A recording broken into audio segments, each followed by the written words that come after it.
बीते 4 दिन से दोनों तरफ से एक दूसरे पर हमले किए जा रहे हैं। अमेरिका और ईरान की तरफ से खबर क्या है? अमेरिका और ईरान में हमले रोकने पर सहमति बनी है। कल कतर की राजधानी दोहा में यूएस ईरान की बड़ी बैठक होने वाली है। होर्मुज में तनाव कम करने पर बैठक होगी। पहले परमाणु कार्यक्रम पर बात हो रही थी।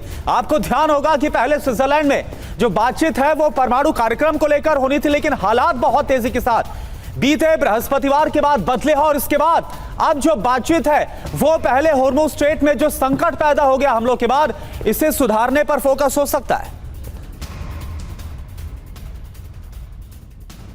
तो आपको याद होगा कि पहले स्विट्जरलैंड में वार्ता होने वाली थी, उसको लेकर तैयारी भी की गई थी और बयान भी सामने आए थे। अपडेट ये है कि स्विट्जरलैंड से कतर शिफ्ट हो गई है वार्ता। अब दोहा में टेक्निकल दौर की वार्ता होगी। हॉर्मुज टेंशन की वजह से लोकेशन को शिफ्ट किया गया है। मुख्य मुद्दा भी अब परमाणु की जगह हॉर्मुज हो चुका है। अमेरिका की न्यूज वेबसाइट एक्सियोस के हवाले से यह खबर आपको बता रहे हैं।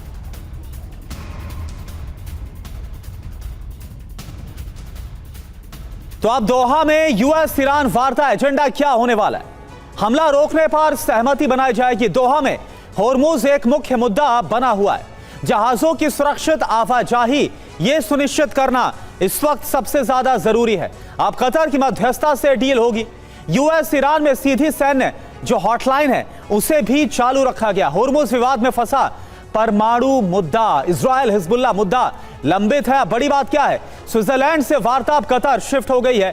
3 दिन हुई बमबारी के बाद वेन्यू को बदलना पड़ गया है। अब डील में कतर की एक बड़ी भूमिका नजर आ रही है। Lieutenant general Sanjay Kulkarni sir, देखिए ईरान की तरफ से तो कह दिया गया है कि अभी फिलहाल दबदबा जो कंट्रोल है वो ईरान का ही रहने वाला है और अगर किसी कमर्शियल शिप को, किसी जहाज को गुजरना है तो उसके बताए हुए कॉरिडोर से ही गुजरना पड़ेगा और इससे वो टस से मस नहीं हो रहा। आपको लगता है कि अब दोहा में जो बैठक होगी वहां पर कोई नतीजा, कोई हल निकल पाएगा? बहुत बहुत धन्यवाद करुणा जी।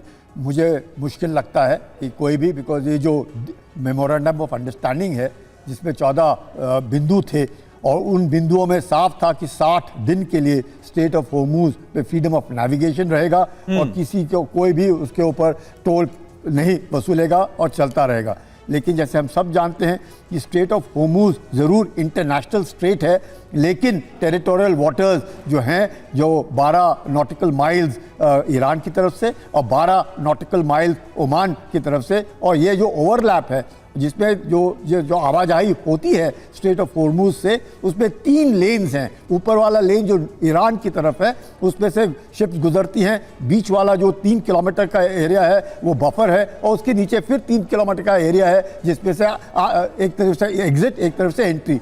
अब देखा जा रहा है कि पिछले जब से अमेरिका ने इस तरह का घोषणा की है, सारी की सारे जो टैंकर्स हैं वो ओमान की तरफ से गुजर रहे हैं, ये कह करके कि जो ईरान की तरफ का एरिया है उसमें माइनिंग है और माइंस होने के कारण उनको दिक्कत आ रही है।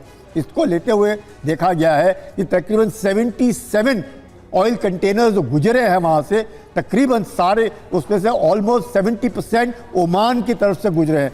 ईरान को लगा कि अगर इस तरह ही कार्रवाई चलती रही तो उनका जो वजूद है वो तो ख़त्म हो जाएगा। कि जो मकसद जो ईरान का है, IRGC का है, वेपनाइज करने का स्टेट ऑफ होर्मुज को, वो तो खड़ा का खड़ा रह गया और ईरान के बिना ही पूरा का पूरा शिपिंग हो रहा है। इसको लेकर के जो अब जिस प्रकार से चल रहा है, ईरान ने साफ शब्दों में कहा है स्टेट ऑफ होर्मुज की जिम्मेवारी है और वो उसको नहीं छोड़ेंगे चाहे कुछ भी हो जाए। ऐसे हालात में मुझे नहीं लगता है दोनों देशों के बीच में कोई बनेगा, लड़ाई और भयानक हो सकती है।